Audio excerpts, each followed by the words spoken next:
நண்பர்களே, இந்த அழகான மலை உச்சியில் மெல்லிய மூடுபனி படர்ந்திருக்கிறது.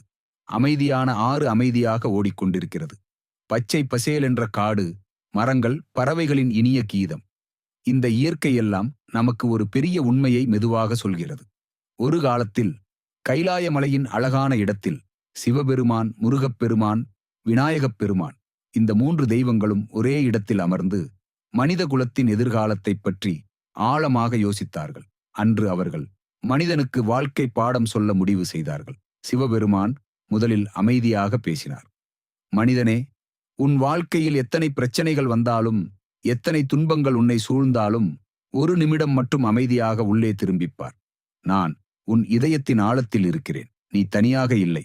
பயப்படாதே. நான் இருக்கும்போது எந்த பிரச்சனையும் பெரிதல்ல. என் பெயரை சொல்லி அழைத்தால் போதும், நான் உன்னோடு இருப்பேன். முருகன் அடுத்ததாக இளமையான சிரிப்புடன் சொன்னார்.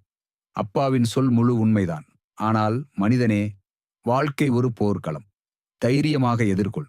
என் வேல் போல உன் கனவுகளைத் தாக்கு. தோல்வி என்ற வார்த்தையை உன் அகராதியிலிருந்து அழித்துவிடு. நீ விழுந்தால் எழுந்து நில். நான் உன் பக்கத்தில் நின்று உனக்கு வெற்றியை தருவேன். தைரியம் இருந்தால் எந்த மலைக்கும் ஏறலாம். விநாயகர் மென்மையாக, அன்பான சிரிப்புடன் சொன்னார். அண்ணாவும் அப்பாவும் சொன்னது சரிதான். ஆனால் மனிதனே, முதலில் உன் வாழ்க்கையில் வரும் தடைகளை அகற்று. ஒவ்வொரு பிரச்சனையும் என் தந்தம் போன்றது. அதை உடைத்து பேனாவாக்கினால் புதிய பாதை திறக்கும்.